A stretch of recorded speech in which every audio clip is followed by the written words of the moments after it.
Burkina Faso just dodged a major bullet, and almost nobody saw it coming. This wasn't your typical group of rebels hiding out in the jungle. Nope, the threat came from men who wore the same uniforms as the ones protecting the country. And guess what? The real brains behind it all. They weren't even inside Burkina Faso. The government came out and said straight up, this was one of the biggest coup attempts they've had to deal with yet. But here's the real question. Who was bold enough to try and take down Captain Ibrahim Traore? And what shocking truth did Traoré reveal afterward that barely anyone's talking about? Let's dive into it. It was supposed to happen on a regular Wednesday. No big battle, no armies marching through the streets, just one quick, deadly hit. One night, one building, one man. And at the centre of it all, the presidential palace in Ouagadougou. According to the government, the plan was crazy simple, but deadly serious. The attackers didn't want a long, messy fight. They wanted a clean, fast job, storm the palace, shut everyone up, and announce a brand new boss before the sun even came up. But here's what made this plot different from all the other coups that flopped before. It wasn't just about snatching power, it was about blowing the whole system apart.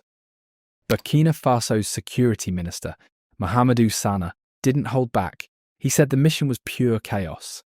And he wasn't just being dramatic. The goal was to break the country so badly that it couldn't stand on its own anymore. Because chaos, when it's bad enough, invites outsiders. Outsiders with peacekeeping forces.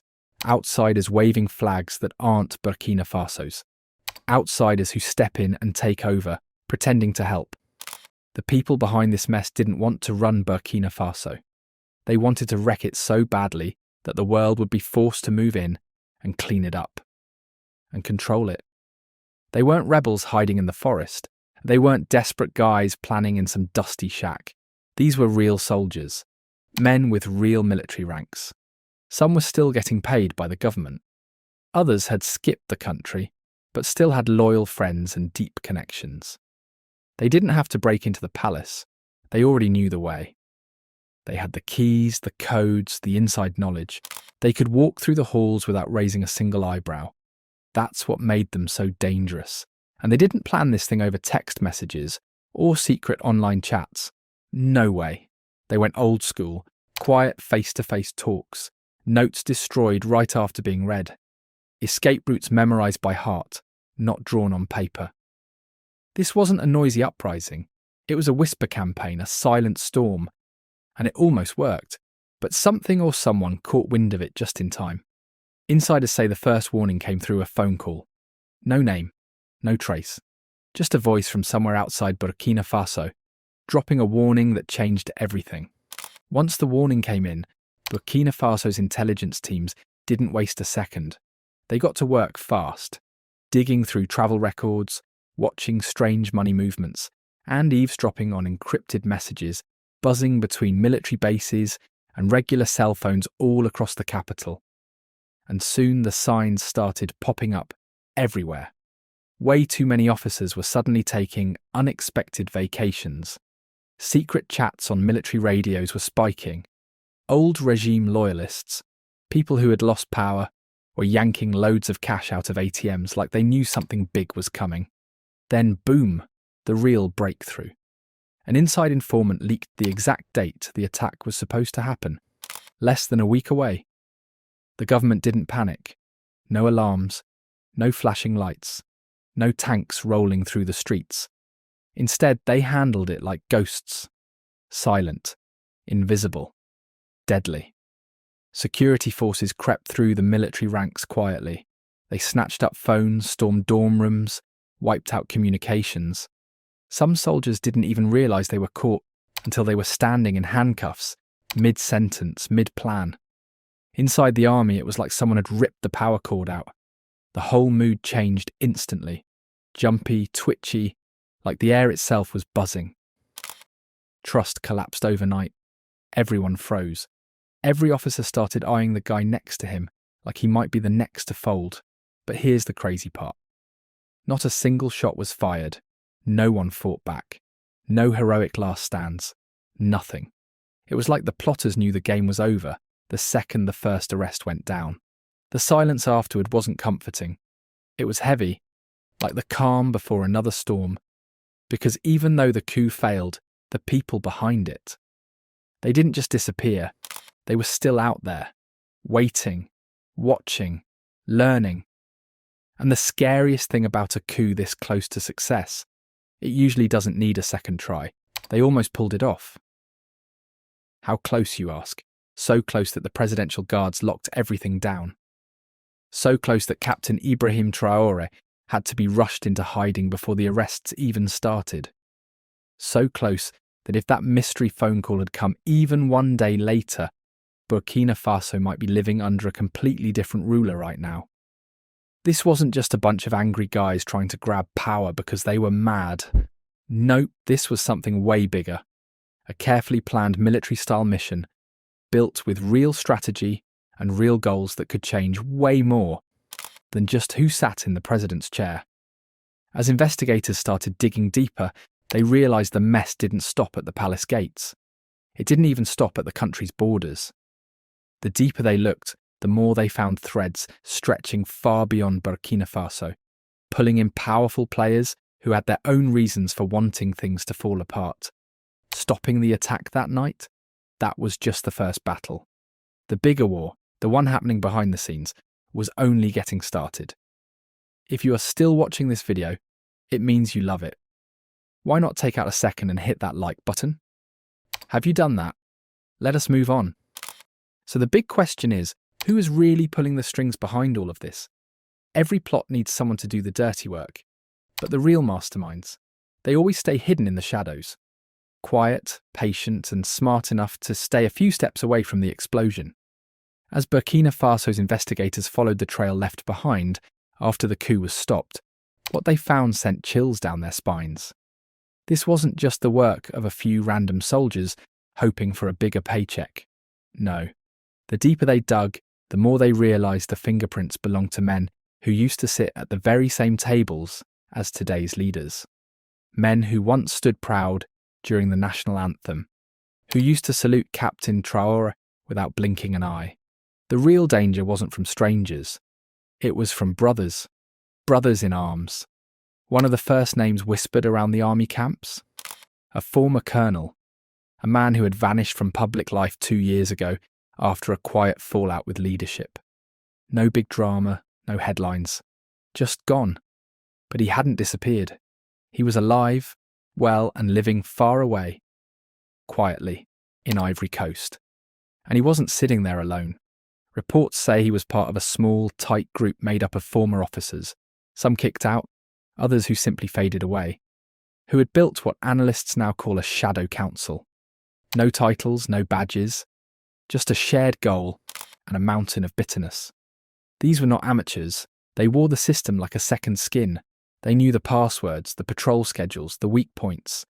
They knew which commanders would cave in if you flashed enough cash, and which ones could be turned with the right words.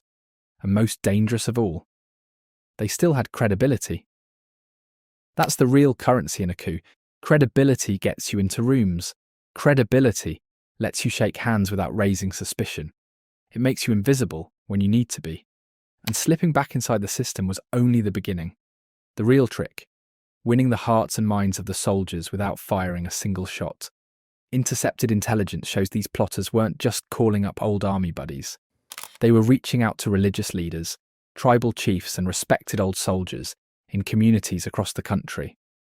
But not to start a rebellion. Their goal was simpler and smarter. Plant seeds of doubt. Doubt about Traoré's leadership. Doubt about the country's fight against insurgents. Doubt about whether turning away from the West was a reckless gamble. The rumours spread like wildfire in the barracks. He's too young.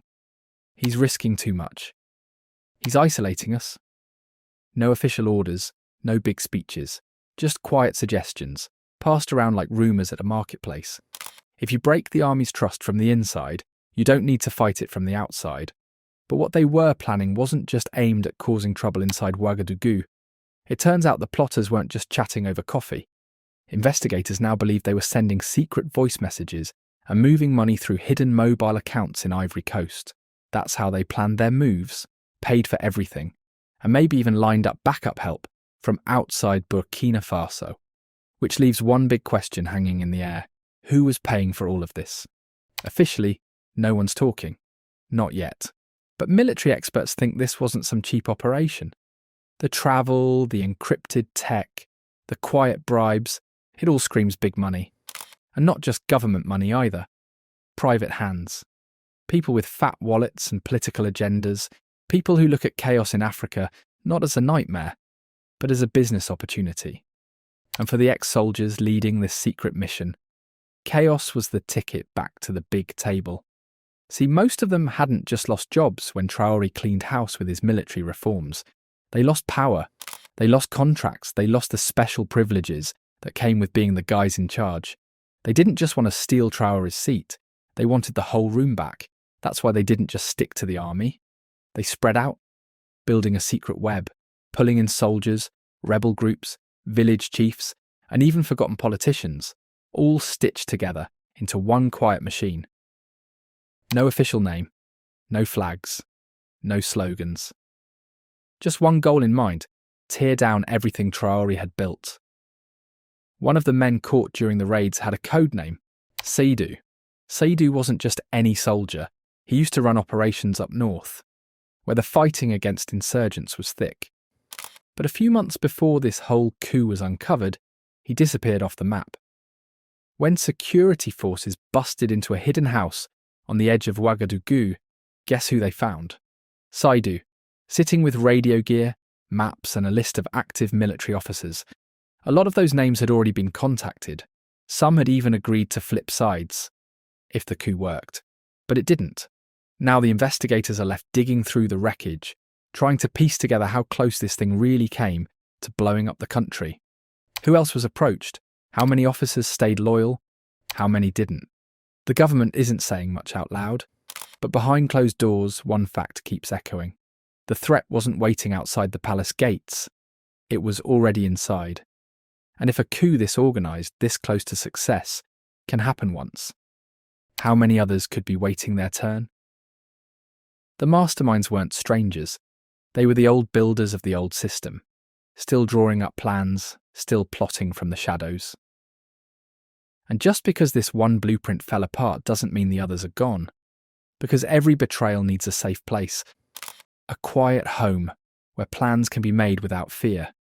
For the people behind this near disaster in Burkina Faso, that safe haven had a name: Ivory Coast. It wasn't splashed across front pages. There were no shouting matches on TV, no angry speeches at the UN. But when Burkina Faso's security minister, Mahamadou Sana, spoke carefully to the public, the message was loud and clear. Every brain behind the plot was based in Ivory Coast. Not a few, not one. All of them. And just like that, the illusion of peace between the two countries cracked. Ivory Coast, known for its cocoa, calm diplomacy, and polished business deals, suddenly found itself painted as the quiet staging ground for something much darker. And this accusation didn't come out of thin air. It came from hard patterns, from signals that once you see them, are impossible to ignore. Starting back in 2023, Burkina Faso's security teams noticed something strange happening down south, near the border with Ivory Coast. Former military officers were slipping across the border into Ivorian towns, and once they crossed, they didn't come back. At the same time, fancy homes in Abidjan suddenly had some unusual visitors. Phones in Burkina Faso were buzzing with secret messages, and the devices they were calling, they were registered in odd little coastal towns that barely showed up on a map. This wasn't the usual tourist traffic. This was the footprint of something else entirely. It was the quiet, careful work of men getting ready for a fight, but doing it far from where anyone was watching. So why Ivory Coast? That's the question still hanging in the air, with no clear answer. Some people say it's simple geography.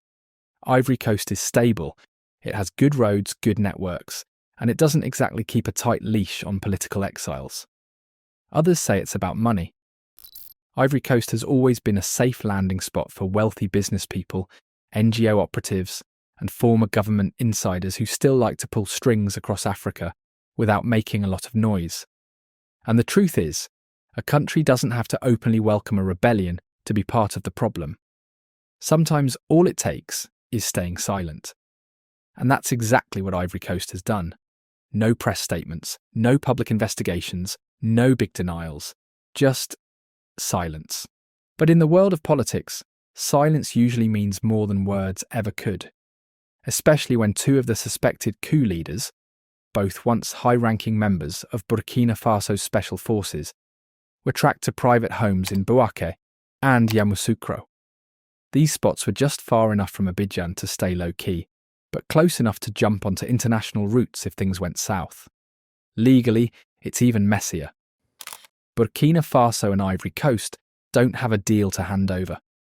Soldiers accused of political crimes. And off the record, things get even murkier. There are whispers that a few officials in Ivory Coast, not the big names, but the ones with enough connections, may have known exactly who was hiding out in their backyard. Did they support it? That's harder to prove. But sometimes just knowing something bad is happening and doing nothing about it is just as dangerous as being part of it. And here's the thing. This growing tension between Burkina Faso and Ivory Coast didn't start with the failed coup. Relations had already been getting shaky since 2022, when Burkina Faso's new military leaders started shaking up their foreign partnerships. Mali and Niger moved closer to Burkina Faso. But Ivory Coast, they stayed friendly with France, with ECOWAS, and with Western banks and institutions. And in African politics, saying you're neutral can feel a lot like secretly picking a side. Some experts even say this whole Cold War isn't really about coups at all. It's about money. Specifically, it's about Burkina Faso's push to break free from the CFA franc, the old colonial currency that still ties many West African countries to France. Ivory Coast today stands as one of the last strongholds still tied tightly to the old West African currency system. Two countries, two very different futures. And the thin border between them, it's no longer just a line on a map, it's starting to feel like a battlefield.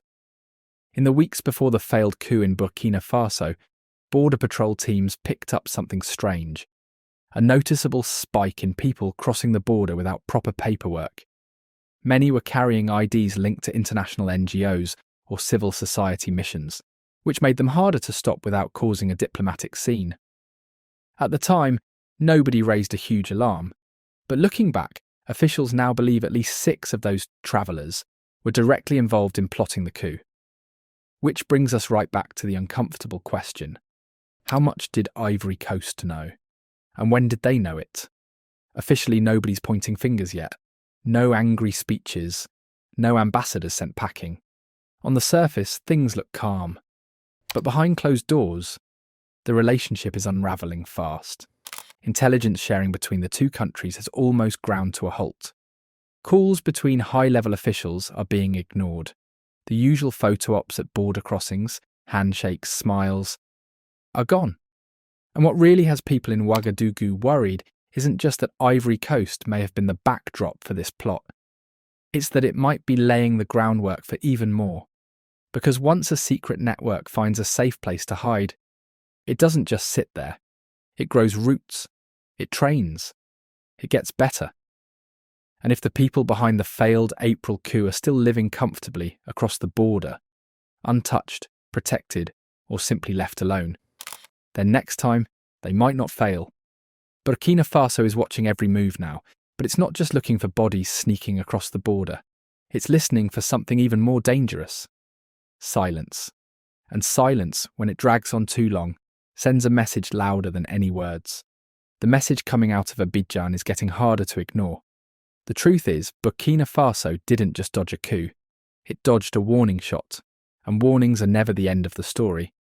They're the beginning of something bigger. Because what happened in April 2025 wasn't just a plan to get rid of one man. It was part of a larger fight to take back control of a country that's slipping away from the old powers. Whether Captain Ibrahim Traore meant to or not, he's dragged Burkina Faso out of the orbit of those who used to pull its strings, and now those forces want it back. Not in name, but in reality. Since 2022, Traoré's decisions have been redrawing the playing field, not with maps, but with bold, rebellious ideas. He told France to pack up and leave. He pulled Burkina Faso out of the ECOWAS alliance. He replaced Western military handouts with homegrown defence programmes. And in the ashes of those old partnerships, something new was born. The alliance of Sahel states. Burkina Faso, Mali, and Niger standing together with one goal: to rewrite Africa's future from the inside out. But here's the thing about power vacuums. They don't stay empty for long. As Burkina Faso started taking back control, nationalising gold, rejecting shady loans, refusing to pick sides in global power games, a quiet storm started to brew. The international community didn't call it retaliation. They called it concern. But concern quickly turned into isolation. Aid got cut. Development projects stalled. Foreign media rushed to write headlines about Burkina Faso, not because it was falling apart, but because it was falling out of line. When you really look at it, the attempted coup in Burkina Faso isn't just some random event. It fits a pattern, one that's been playing out across the global south for decades. Every time a country dares to step outside the lines, the so-called global order doesn't just frown, it strikes back. At first it's small things. A few negative news stories here, a couple of diplomatic cold shoulders there, maybe some sanctions thrown in for good measure. But if that doesn't work, it grows into something nastier. Protests fueled from the outside, cash flowing to opposition groups, media campaigns labelling leaders as dangerous or illegitimate. And when all that pressure still doesn't crack the system, it moves to the next level. Regime change, disguised in pretty words like restoring democracy. Burkina Faso's real fight isn't just against rebels hiding out in the north or power-hungry officers scheming in dark rooms. The fight is way bigger than that. It's against a system, a global system, that can't stand to see a country like Burkina Faso write its own rules. Because Traoré's way of running things, whether you think it's perfect or not, threatens more than just some dusty old contracts or cosy diplomatic traditions. It challenges the entire story the world has been telling about Africa for decades. The story that says Africa always needs saving. The story that says real independence is impossible without outside approval. The story that says African nations must always pick between two masters, never walk alone. By rejecting all that, Burkina Faso didn't just break free. It embarrassed the people who wrote that story in the first place. And when you embarrass a system that powerful, it fights back with everything it's got. Now you can see it everywhere. Embassies issuing travel warnings. Foreign news outlets are predicting total collapse. International organisations freezing aid and whispering about instability. Each move, each headline, each quiet decision is sending the same subtle message. Don't trust this government. Don't believe in it. Wait for it to fall. It's not just about causing chaos. It's about erasing credibility. But here's the funny thing. The more Burkina Faso is pushed, the harder it stands. And the more it stands, the more people start paying attention. Not just its closest allies like Mali and Niger, but across the whole continent, from Ghana to Guinea, from Senegal to Chad. A quiet question is rising in the hearts of millions. What if Burkina Faso isn't the rebel? What if it's the example? An example of a country saying no to being controlled. An example of owning its own resources. An example of rejecting orders from Washington, Paris and Brussels and surviving. That's what really makes Traoré dangerous. Not just that he's a young, fiery leader. Not just that he has the military on his side, but that his survival might inspire others to believe survival is possible. This is the bigger battle. It's not a fight with tanks and bombs, it's a battle of stories. About who gets to tell them and who gets to live them. It's a battle between nations trying to write their own futures and a global system that still thinks it holds the pen. And this system, it doesn't wear crowns, it doesn't wave flags, it doesn't storm capitals, It smiles at summits. It signs trade deals. It gives lectures about democracy, even while quietly backing those who would tear young nations apart. It doesn't declare war in the open. It simply decides, behind closed doors, who gets to stay in power and who doesn't. In April 2025, Burkina Faso was supposed to be reminded of its place. It was supposed to fold quietly, but something happened that no one expected. It said no. It stood up and said, "Not this time." If you enjoyed watching this video, hit that like button and don't forget to subscribe.